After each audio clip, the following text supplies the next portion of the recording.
días, Mercedes. Aquí ya somos 36, si quieres ir saludando. Buenos días a todos. Bienvenidos a Desert City. Soy Mercedes García, fundadora del proyecto Desert City, y vamos a estar un ratito haciendo una visita guiada virtual por nuestro jardín. Mientras os vais enganchando, os voy a contar un poquito en qué consiste el proyecto. Nuestro proyecto nació en el año 2013 y el objetivo de Desert City era investigar, desarrollar, cultivar y finalmente divulgar todo lo que se puede hacer con las plantas xerofíticas, ¿no? Para recrear espacios verdes. Entonces, principalmente sabéis que las cactáceas son unas de las xerofíticas más conocidas, pero hay muchas más. Xerofíticas son todas las plantas que viven en las regiones áridas y semiáridas del planeta, popularmente conocidas como desiertos. Y aunque os parezca un poco mentira, la mayor parte de España, casi las 2/3 partes de España, está ocupado por regiones de clima árido y semiárido, exceptuando la cornisa cantábrica, Galicia, la provincia de Gerona. Entonces Madrid es una región de clima árido. Entonces nosotros en Desert City, mientras construíamos las instalaciones de los invernaderos de nuestro vivero, somos el primer vivero biotecnológico de plantas xerofíticas de España, empezamos a ejecutar el jardín que vamos a visitar. Nuestro jardín es un jardín que llamamos 3D.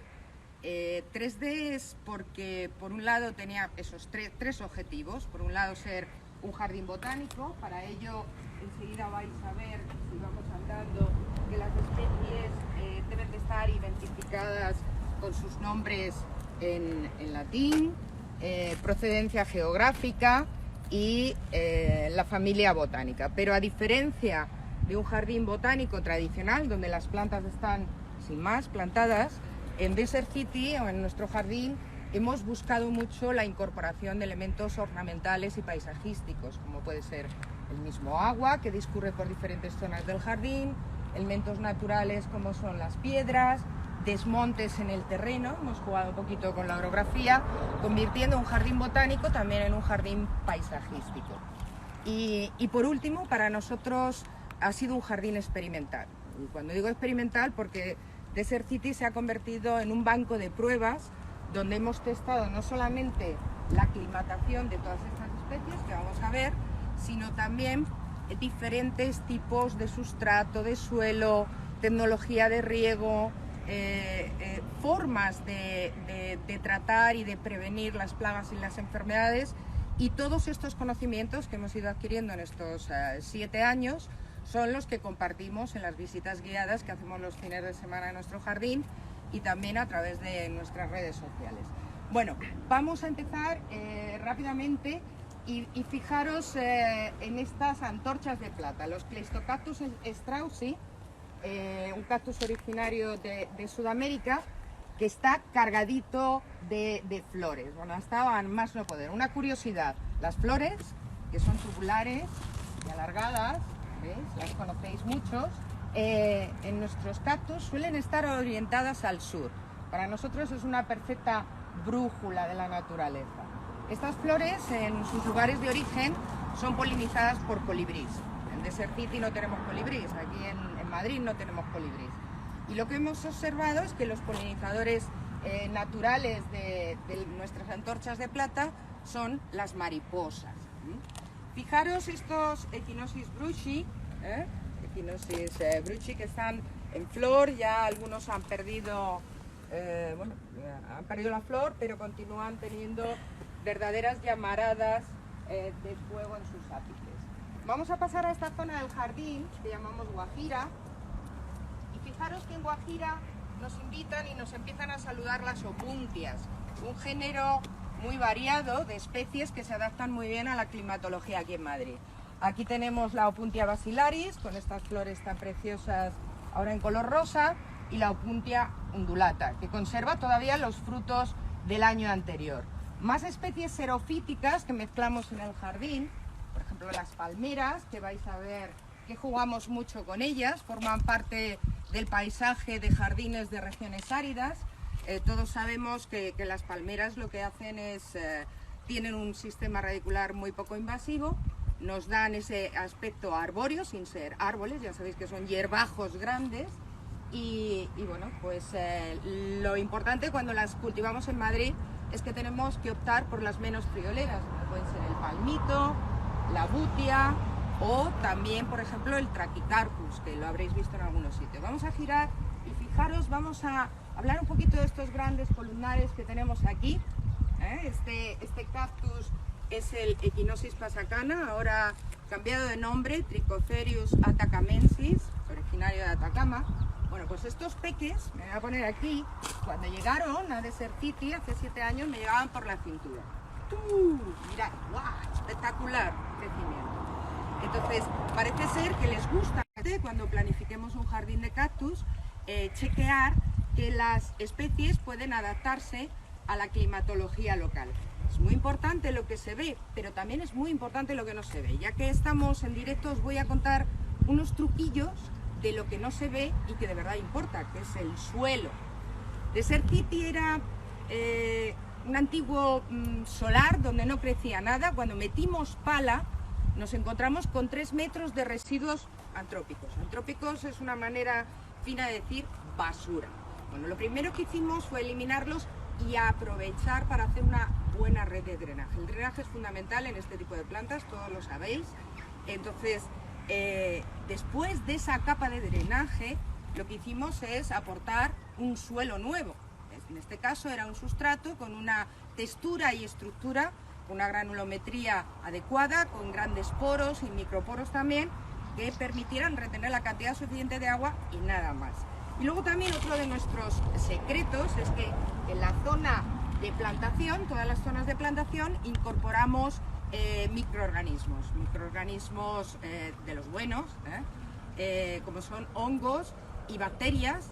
Algunos hongos de estos son capaces de formar estructuras simbióticas con las raíces de estas plantas. De hecho, en los mismos desiertos, estos hongos micorrizan a los cactus. Entonces, una planta así micorrizada es una planta más autosuficiente, que necesita menos fertilización exógena. Nosotros en Desert City no utilizamos fertilizantes químicos, ¿vale? Es muy importante porque todas las plantas están micorrizadas. Como vimos que funcionaba, cuando empezamos a hacer la producción de plantas para el vivero, nosotros empezamos a micorrizarlas todas. Entonces, todas nuestras plantas están micorrizadas y veis el efecto que produce. Más cositas, acercaros, mirad, después lo que tenemos en todo nuestro jardín, seguro que vosotros también lo usáis, es una malla antihierba. La malla antihierba, como su nombre indica, lo que hace es evitar la proliferación masiva de malas hierbas. Es una de las tareas más tediosas y entonces o se hace a mano o se elimina con herbicidas. Repito, nosotros no utilizamos herbicidas en nuestro jardín. A continuación veis una capa de árido. La vais a ver en las diferentes zonas del jardín, en este caso es un picón volcánico, pero podéis utilizar cualquier árido. ¿El árido qué función tiene? Además de la estética, pues es capaz de preservar la humedad en el suelo durante más tiempo, nos hace que podamos distanciar los riegos y ahorrar agua, y también el efecto de amortiguación térmica que tiene. Y fijaros, cuando aportamos picón o un árido alrededor del cuello de las plantas, cerca, lo que estamos es facilitando una zona de aireación constante en ese punto. Punto que es importante porque es el punto de entrada de los patógenos fúngicos, esos que nos da tanto miedo a los cactófilos y a los que lo cultivamos. Entonces, si mantenemos el cuello seco, las esporas de los patógenos, de los hongos que vengan por el aire, no son capaces de germinar. Entonces, importante, el árido pegadito al cuello. Bueno, mirar, esta planta que tenemos aquí, muchos sabéis que no es un cactus, es un ágave, es el ágave de la Reina Victoria. Es uno de los ágaves más mágicos que tenemos en el jardín. Este ágave, si lo miráis desde arriba, echarle una miradita cenital, vais a ver que tiene una peculiaridad, y es que el crecimiento de sus hojas sigue la progresión de Fibonacci, la progresión áurea que se llama. Es algo que se da muchas veces en en la naturaleza, y lo podemos ver en los cuernos de los machos cabríos, en las caracolas marinas, etcétera, etcétera. Vamos a seguir avanzando por el jardín y vamos a visitar otra zona de ágaves también. Los ágaves es un género de plantas suculentas. Sabéis que los cactus, la familia de los cactus son suculentas, pero no todas las suculentas son cactus, ¿no? Entonces, las suculentas es un conjunto de familias botánicas que tienen en común la capacidad de retener agua en sus tejidos, un tejido especial que tienen que se llama parénquima acuoso. Entonces, antiguamente a las suculentas se les llamaba plantas crasas.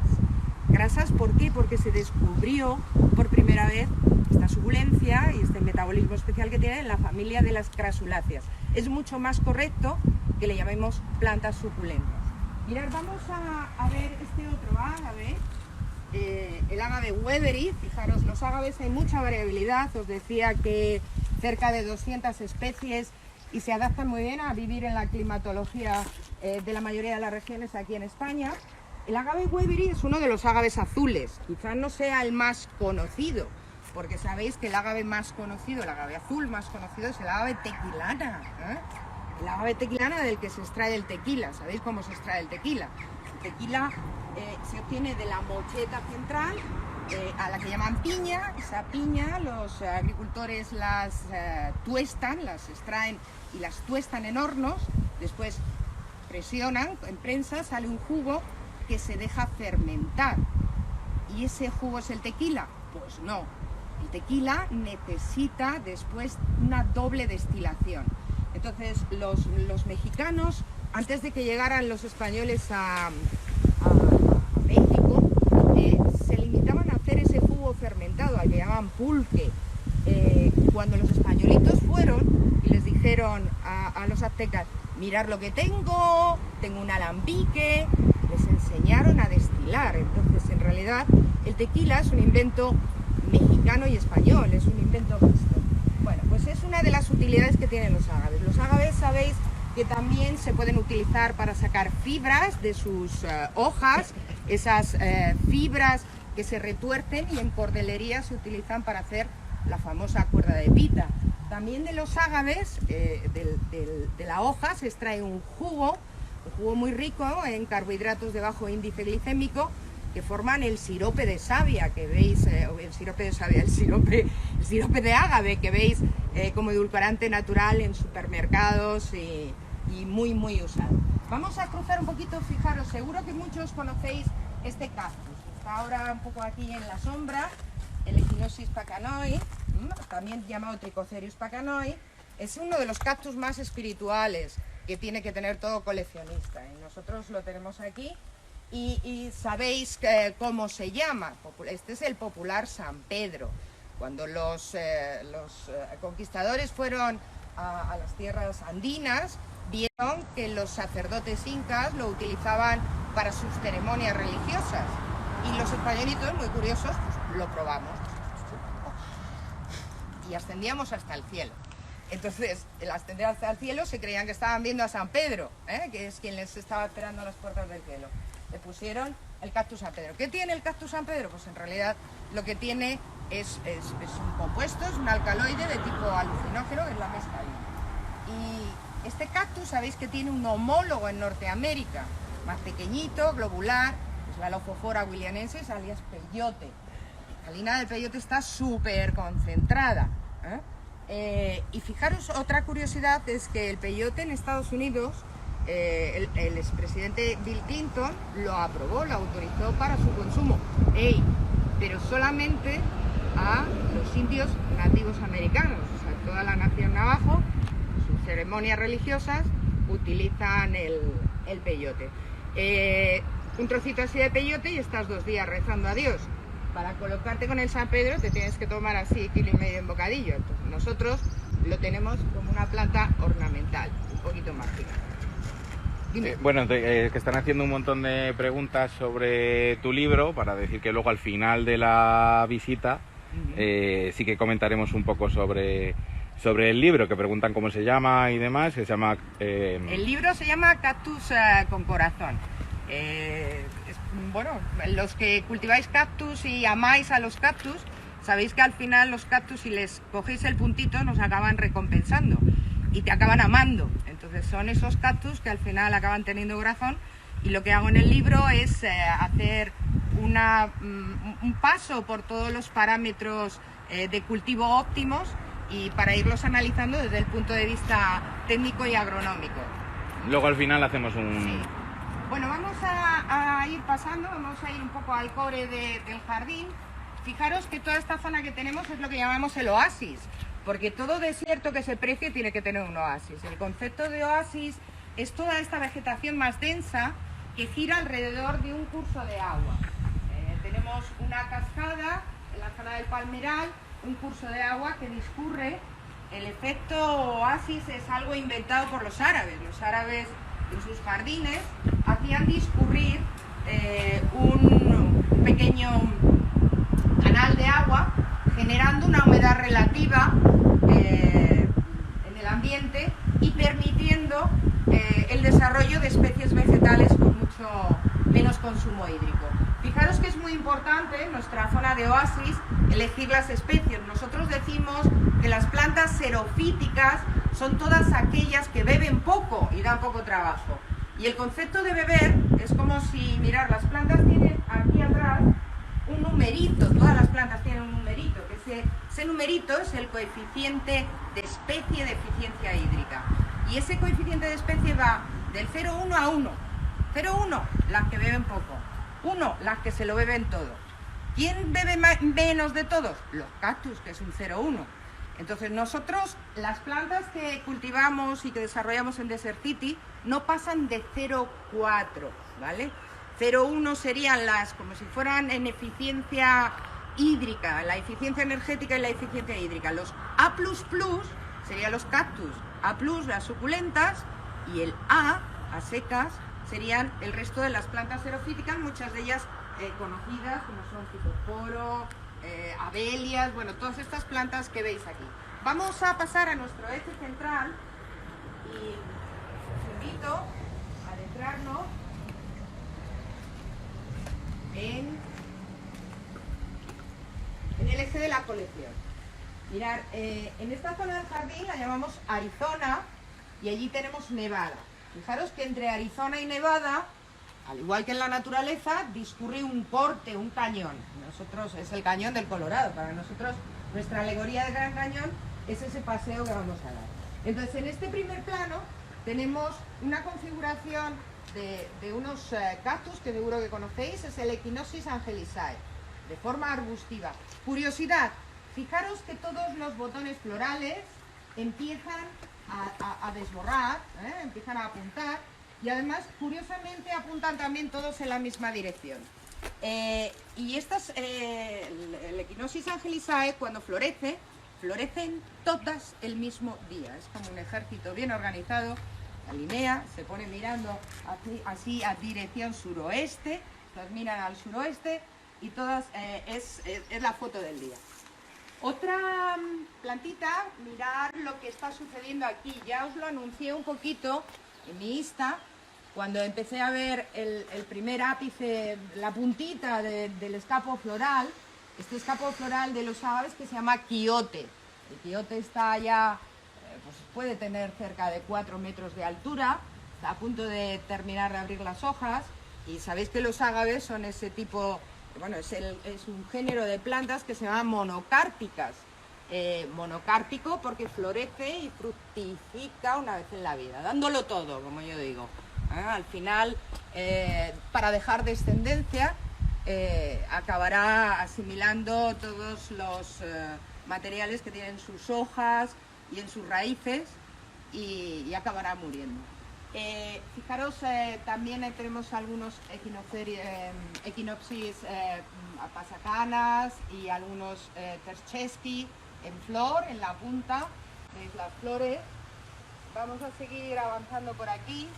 Muchas opuntias, la opuntia bergeriana. En esta zona del jardín tenemos algunos ejemplares de la colección de Ferocactus. Los Ferocactus, los que me conocéis sabéis que son unos de mis cactus favoritos. Son cactus de estos que te empiezan a llamar la atención por las espinas. Miraros estos recurvados tan especiales. Estos se dan mucho en la zona del Gran Cañón del Colorado. En el desierto de Nevada se da mucho esta especie de Ferocactus stanacey recurvados. Te atraen por las espinas, pero cuando florecen, ¡wow! Mirad, pequeñitas flores, están empezando a abrir aquí en el ápice, pero van a ser espectaculares porque muchas de ellas tienen hasta 2 colores en los pétalos. Ferocactus, también llamado Bitnaga. Sabéis que si un día os perdéis en un desierto, lo de las pelis que dicen, bueno, pues te pierdes en un desierto, te falla la cantimplora, ¿qué bebes? Pues un cactus, lo cortas y te lo bebes. Bueno, cuidadito, cuidadito, porque los cactus es una reserva de agua, es cierto, pero ese agua depende de a la hora del día que la bebas, te vas a ver mejor o peor. Los que conocéis un poco cómo funciona el metabolismo de estas plantas, la fotosíntesis especial que hacen, sabéis que durante la noche lo que acumulan es un ácido, es el ácido málico, y eso se concentra en los tejidos y luego se va asimilando durante el resto del día para hacer la fotosíntesis. Es un poco el combustible que utiliza la fotosíntesis de día de los cactus. Entonces, si lo tomáis el cactus a primera hora de la mañana, os va a saber un poquito mal, os va a saciar la sed, pero probablemente a lo mejor os dé un poquito de asquito. Lo ideal sería beberos ese jugo de cactus, esperar hasta que caiga el sol, que es normalmente cuando las concentraciones de ácido málico han bajado en los tejidos de los cactus. Bueno, mirar otros ágaves, el ágave feroz, feroz, del Salmiana variedad feroz, con esas dientes de tiburón tan especiales que tiene. Entre los 2 salmianas que tenemos, una planta que nos cedió un cactófilo, un toledano, que es la Cylindropuntia tunicata. Cuidadito, que esta vino como un bebé de apenas 40 centímetros y se ha convertido en una verdadera catarata de pinchos. Bueno, pues esta sabéis que es la que es normalmente conocida como cholla. La cholla es comestible. Dices, ¿qué se puede comer de aquí? Bueno, pues la verdad es que lo que se comen, estos son frutos del año anterior, pero lo que se comen son los pequeños botones florales, esos capullos antes de abrir del todo. Las indígenas lo cogen con mucho cuidadito y los dan un ligero hervor, se convierte en un... Dime. Preguntan por aquí que cuántos años necesita un ferocactus para florecer y si la Cylindropuntia es exótica e invasora, que es justo lo que estás contando. Muy bien, vale. Un ferocactus puede tardar en florecer cerca de 10 años.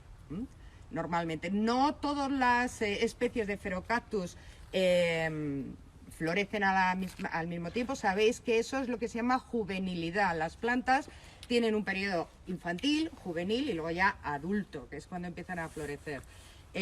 Por ejemplo, una Croelenia grusoni o un Echinocactus grusoni puede tardar 18 años. Un ferocactus grande puede tardar 10 años. Y hay otras mucho más precoces, como las rebutias, que en 2 años ya te están floreciendo. Y efectivamente la Cylindropuntia tunicata es una especie que es invasora según las zonas. Nosotros hemos visto que esta planta se naturalizó desde hace muchos años en la provincia de Toledo, en las afueras de Toledo, en el valle del Tajo. Hay una ermita que se llama la Ermita del Santo. Se ha naturalizado y ha invadido. Entonces es muy importante que estas plantas, cuando las cultivéis, las tengáis muy restringidas, ¿sabéis? Porque cuando una planta se considera invasora por el Ministerio de Agricultura, una planta incluida en el año 2013 en el catálogo de especies invasoras, se prohibió totalmente la comercialización. Entonces no la vais a encontrar en ningún sitio y si sois responsables y la cultiváis en vuestra casa, tenéis que controlar incluso los residuos que hagáis de las podas. Pero fijaros que la invasibilidad de ciertas especies depende del lugar donde se introduzcan. Porque si os digo que el madroño, árbol madrileño, es especie invasora, está incluida en ese listado del 2013, ¿no os lo creéis? Bueno, sí, es invasora en las Islas Canarias, o sea, hay que leer todas las columnas del informe de plantas invasoras. Seguimos avanzando, ¿queréis algo más? Vale, mirad, vamos a mirar estas plantas muy típicas de México, el Dasylirium serratifolium, también llamado sotol. El Dasylirium serratifolium es una planta de la que se extrae también un licor, que tiene esa denominación, sotol. Y a diferencia del tequila, que es una planta más cultivada, el sotol, cuando se recolecta directamente de las plantas que crecen en el desierto, sobre todo en el desierto de Chihuahua. Es una planta que tiene macho y hembra, alguna de aquí nos ha florecido, esta sí que puede florecer todos los años, las hembras pueden florecer. Y como curiosidad, el sotol, o dicen que los maestros sotoleros, cuando producen este aguardiente especial, que es como una fórmula súper secreta, algunos incluso le añaden otros componentes y otras hierbas medicinales, como puede ser incluso un poquito de peyote. El sotol es una bebida que todavía no se ha metido en Europa, solamente hay una marca comercial que está exportando ahora a Estados Unidos. No sé si algún día lo veremos por aquí, por España. Vamos a seguir avanzando y os voy a presentar una de las estrellas del seropaisagismo del jardín. Mirad, cuando estamos buscando plantas que se adapten perfectamente a la climatología de las regiones áridas y semiáridas que tenemos en España y que además donde confluye ese clima con extremos térmicos, o sea, el Mediterráneo continentalizado que tenemos aquí en la meseta madrileña, pues tenemos que jugar con un amplio rango de temperaturas. Y en este caso, la Yucca rostrata es una de las estrellas fabulosas. Esto es un bosquete de Yucca rostrata que representa el desierto de Sonora. Es una yuca, como mirar, Miguel está moviéndola, y es una yuca amable que se deja acariciar, hay que saberla acariciar, claro. Y además tiene esa particularidad que en los días de viento aporta movimiento al jardín. Es una planta que dice cosas como las gramíneas, ¿eh? Estos tonos azulados tan preciosos.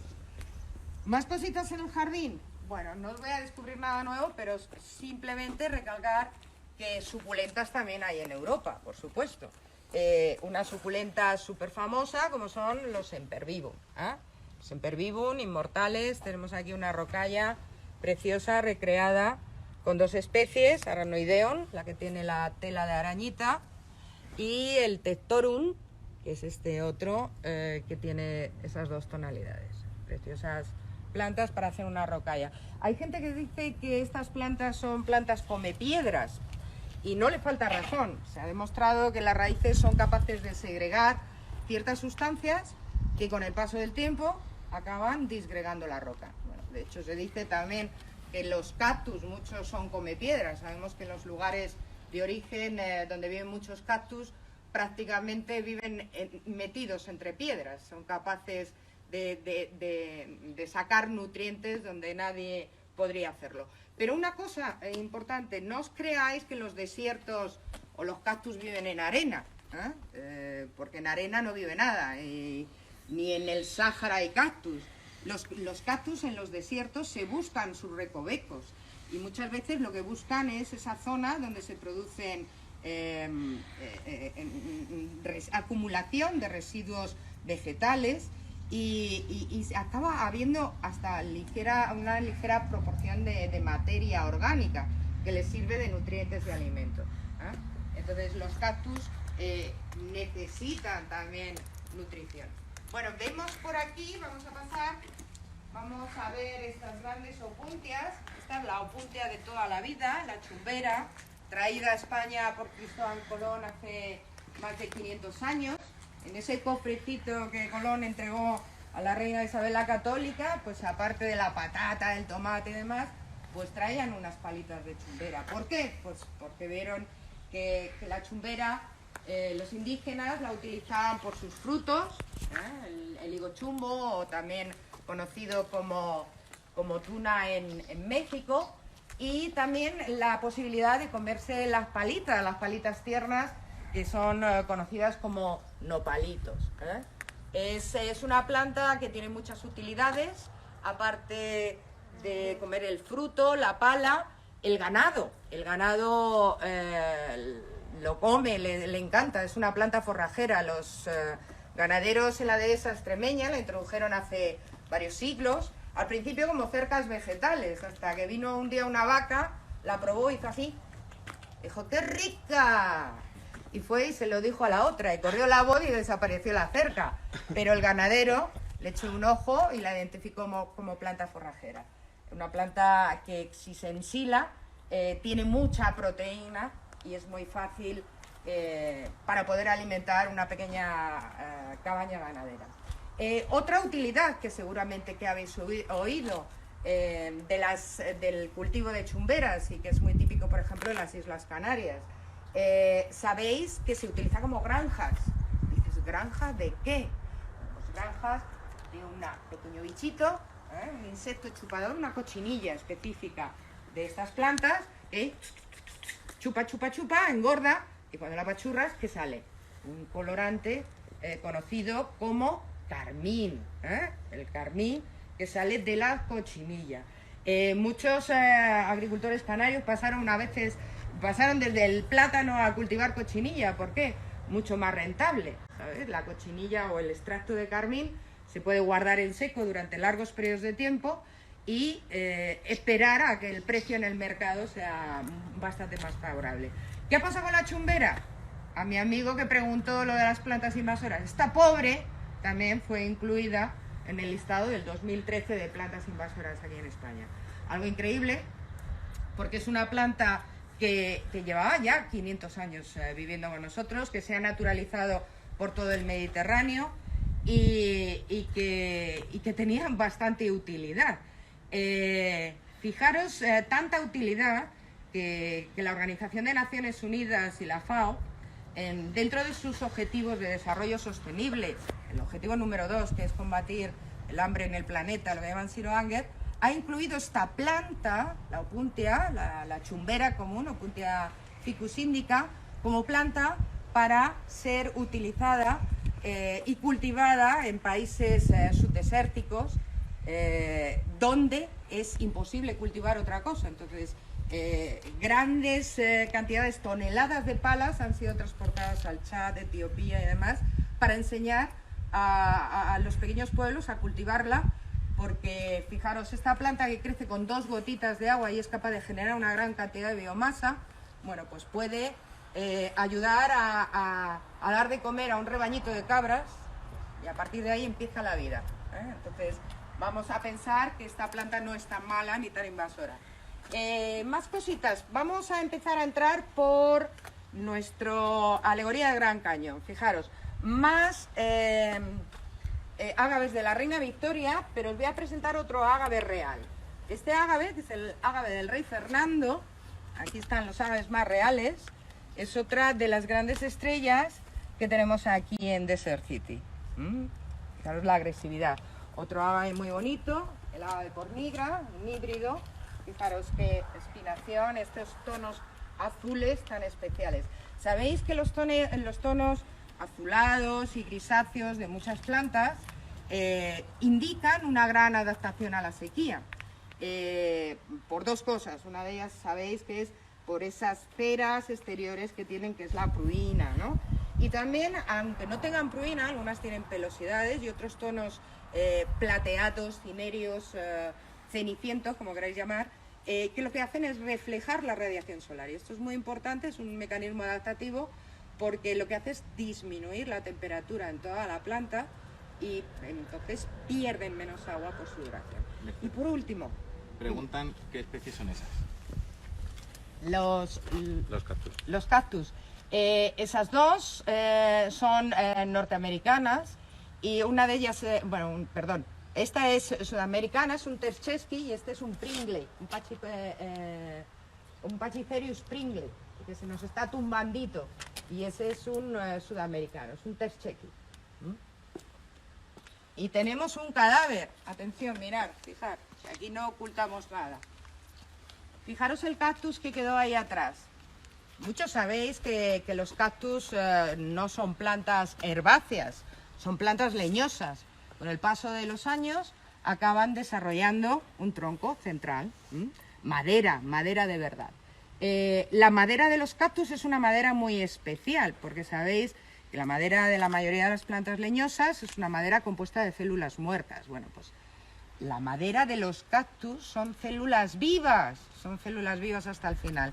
Esa madera o esas células vivas lo que le confiere a la madera del cactus es una flexibilidad y al mismo tiempo una rigidez maravillosa. Es algo mixto y es muy utilizado para hacer muebles, e incluso los indígenas construyen vigas para hacer sus casas. Nosotros hemos mantenido este cadáver aquí porque nos permite también explicaros el efecto del sostén que da la estructura interna de madera.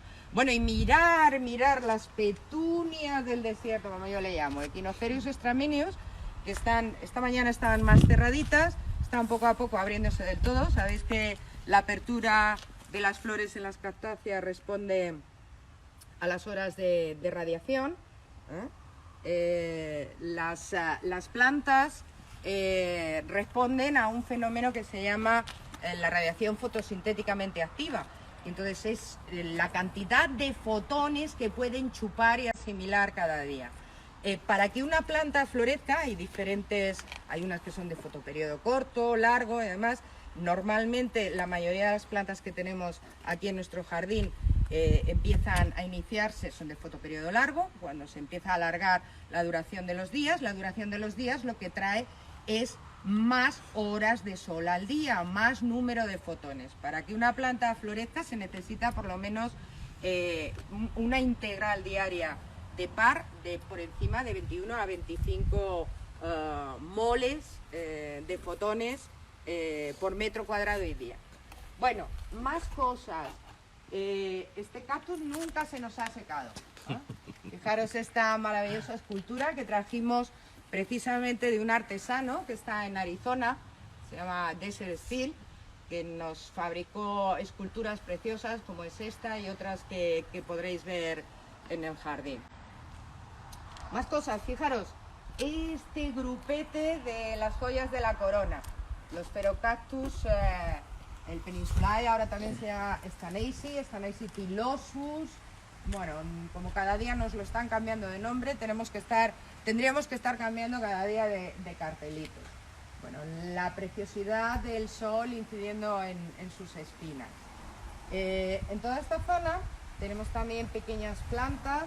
Fijaros, un experimento que hicimos, los aloes dicen que toleran muy mal el frío. Bueno, pues tenemos los aloes variegata, que desde un principio de instauración del jardín los pusimos en una zona protegida, formando como una especie de microclima, y todos los años nos florecen, empiezan a florecer, hace todavía frío y están floreciendo. En invierno nos floreció la Faucaria tuberculosa. Fijaros el detalle, os lo enseñé en un vídeo, de las cápsulas de semillas que se han formado, impresionantes. Sabéis que las Faucarias es de la familia de las aizoáceas y esta familia tiene la peculiaridad de que su fruto es una cápsula y que cuando se humecta, sabéis, muchos habéis hecho incluso el experimento, cuando llueve se humecta, ¡pim!, la cápsula se abre, ayudando a la dispersión de las semillas. Bueno, y en esta zona del cañón, fijaros que estábamos testando también algunas pequeñas plantas que son muy aptas para formar cubiertas vegetales. ¿Y cuáles son las que forman cubiertas vegetales? Pues los Drosanthem, también los Sedum y algunos de los Perma, bueno, todas esas plantas que acaban formando un verdadero tapiz de color. Sabéis que las cubiertas vegetales en las grandes ciudades se están empezando a restaurar porque queremos tener los tejados verdes, ¿no? Y nosotros empezamos a hacer un experimento, no sé si os lo puedo enseñar desde aquí. Mirad, encima de la pérgola que tenemos ahí, no sé si veis, y plantamos diferentes, empezamos a experimentar diferentes especies que pudieran vivir en una profundidad de suelo de no más de 10 centímetros y prácticamente con lo que aconteciera del cielo. Y ahí estamos testando, nos hemos rayado un poco, hasta que nos hemos dado cuenta que en realidad lo que hay que hacer, si queremos tener una cubierta vegetal, es mirar lo que pasa en las casas, en los tejados de las casas de los pueblos. ¿Qué crece en los tejados de las casas de los pueblos? Pues mirar todas estas plantas, el Sedum album, el Sedum bonaerense, todas estas plantitas que son capaces de naturalizar los tejados de los pueblos. Y os voy vamos a terminar la visita, mirar cuántas segundos más. Os voy a llevar a un punto donde os voy a hablar de cómo tratamos las plagas y las enfermedades en el jardín.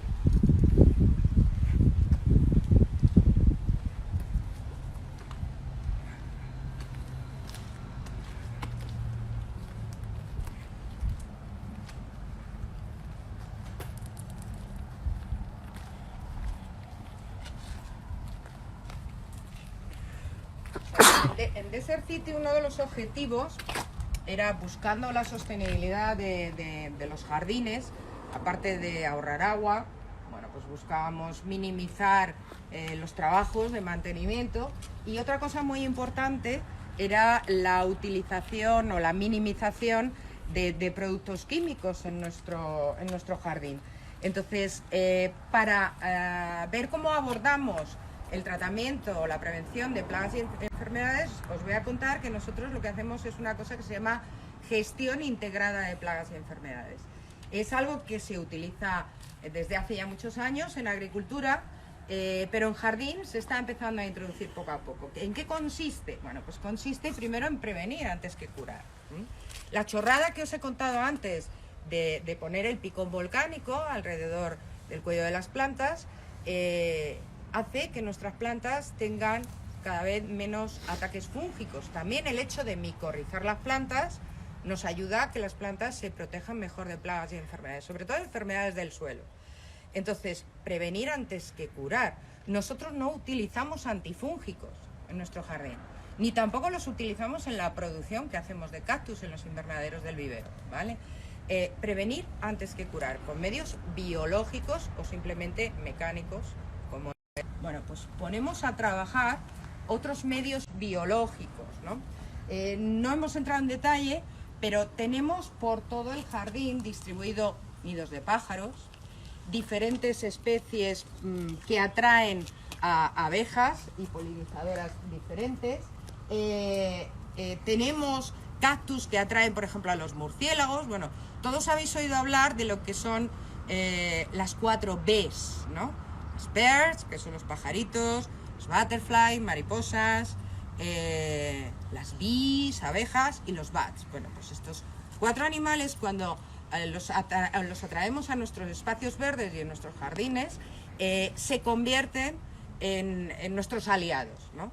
Entonces, hacemos que se produzca una especie de equilibrio ecosistémico entre las plantas y todos estos animales que empiezan a interaccionar ahí.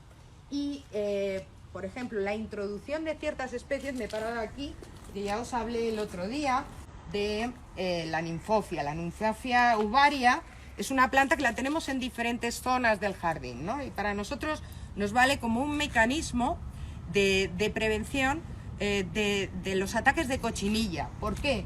Porque aparte de otros polinizadores, esta planta es muy atractiva para una pequeña avispilla que es capaz de poner los huevos de manera selectiva en los adultos de cochinilla. Entonces, de alguna manera, cuando el bebé avispa nace, acaba comiéndose a la cochinilla. Es una manera de tratar plagas y enfermedades. También en ciertas zonas del jardín, no sé, mirar. Pregunta Sandra, sí, que cómo pueden hacer para atraer estos insectos a sus jardines. Bueno, pues lo que tenéis que hacer es utilizar especies que la atraen. Por ejemplo, muchas de las plantas aromáticas atraen las abejas, ¿eh? Y las abejas, si van a por las aromáticas, no te van a perjudicar a ti para nada. O a plantar ninfofias, o si queréis atraer mariposas, por ejemplo, los Cleistocactus straussii, que os he comentado antes. Las mariposas son atraídas por las flores tubulares de color rojo y rosado. Y luego, una vez que habéis traído a los insectos buenos, ¿a quién los compra? Sabéis que los agricultores en los invernaderos compran y sueltan mariquitas. Mirad, nosotros os vamos a contar, a ver si se ve por aquí, no sé si os podéis meter. Espera, me doy la vuelta. Sí, vale. Vamos a...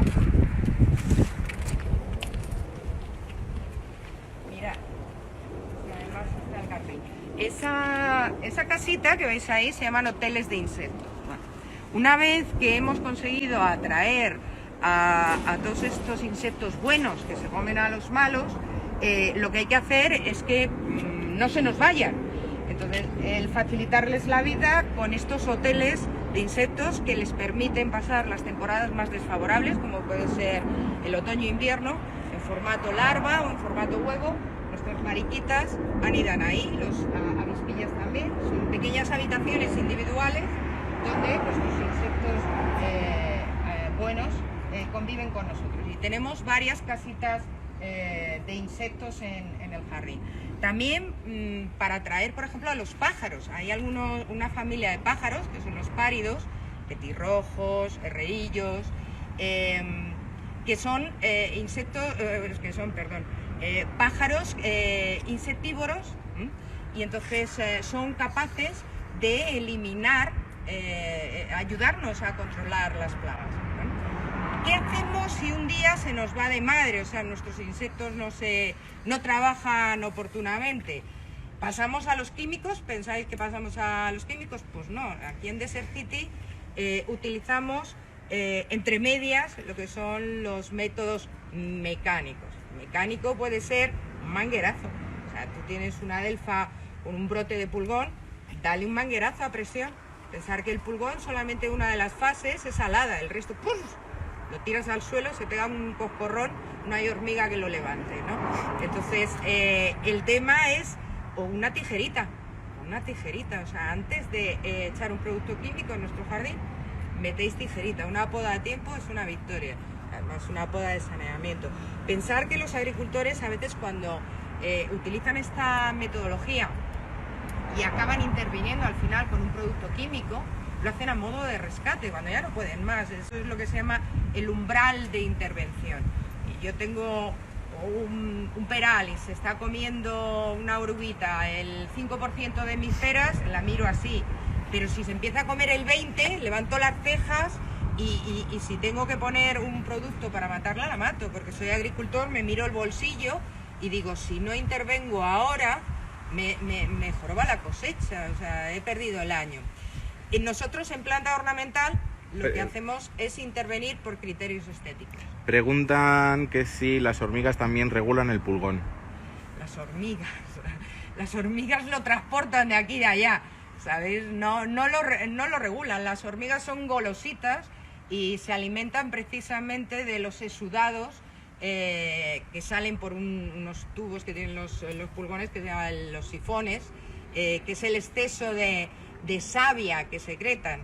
Entonces las hormigas lo que quieren es poner a pastar cuantos más pulgones haya mejor. Si tenéis pulgones, hay gente que lo que hace es pulgones en un árbol frutal o algo así, intenta poner tiras pegajosas en la base del árbol para que las hormigas no puedan trepar, ¿sabéis?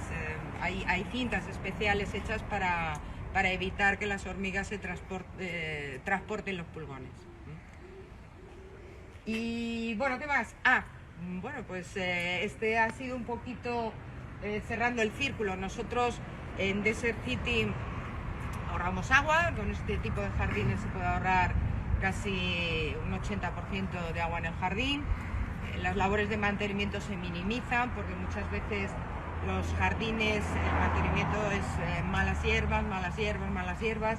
Os he contado esos pequeños truquillos, malla antihierba, árido y demás.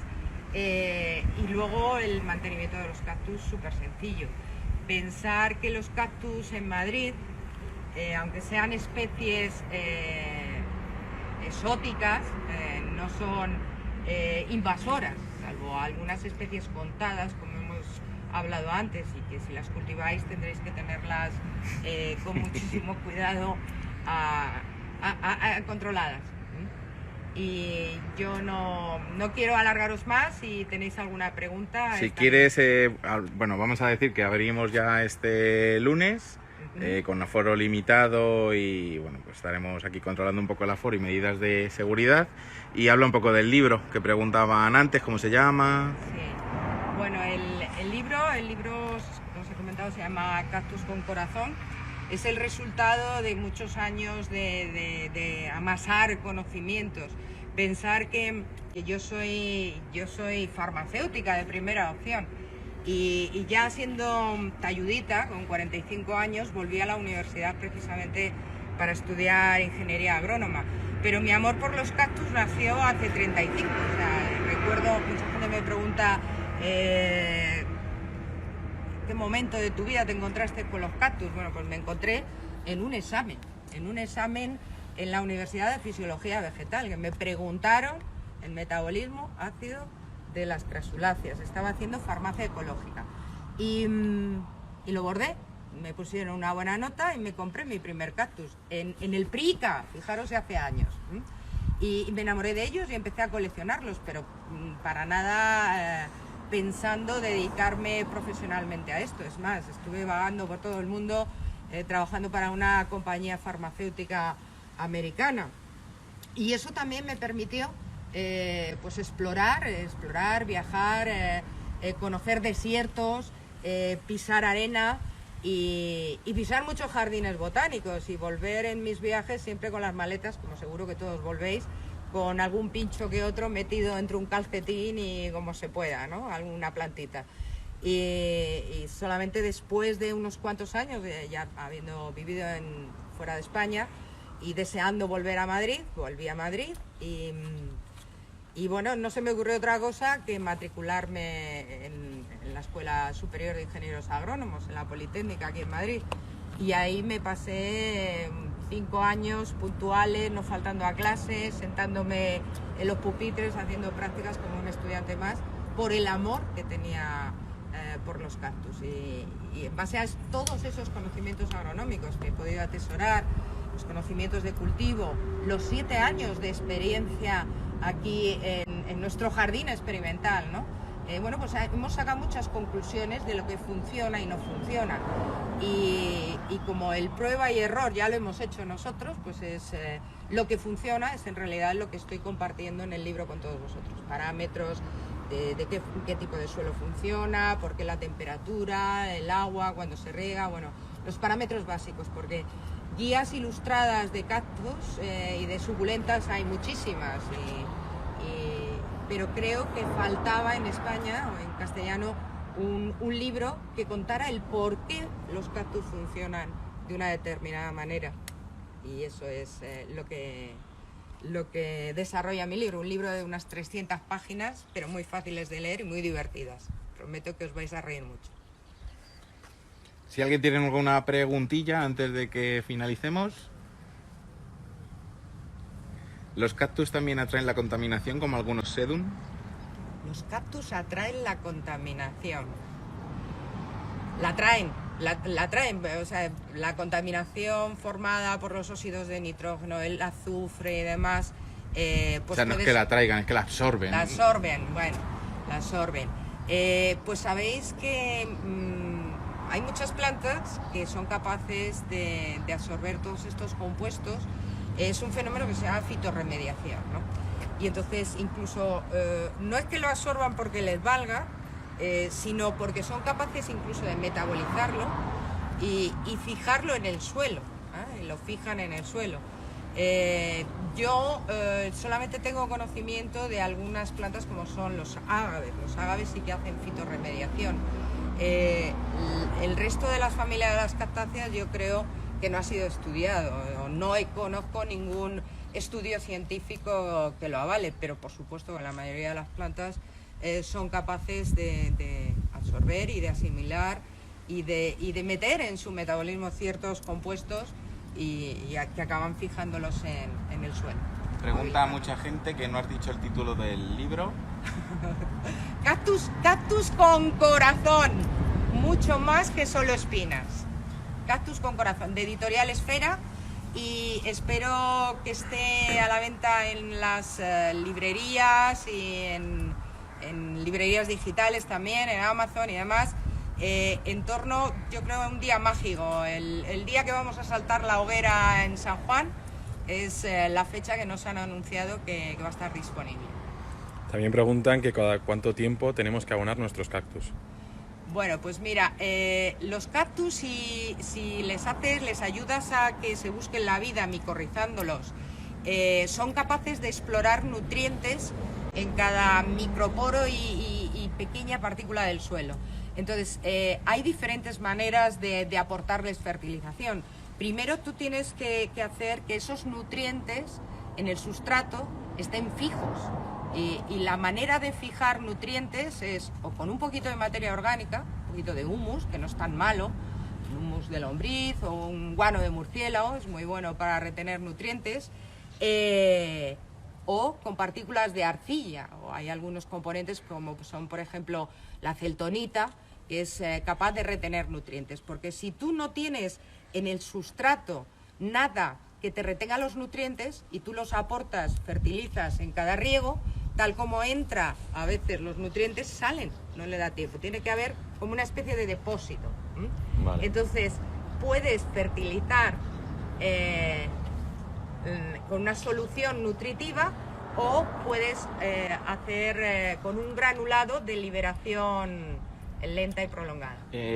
Bueno, Instagram nos está avisando que en un minuto tenemos que cortar el directo, así que si quieres despedirte. Bueno, chicos, me despido, pero estoy a vuestra disposición en Desert City. Si queréis venir a visitarnos en persona el día que todo esto pase, aquí estoy, y seguiremos en el Instagram de Visit Desert City y en el de Mercedes García Bravo.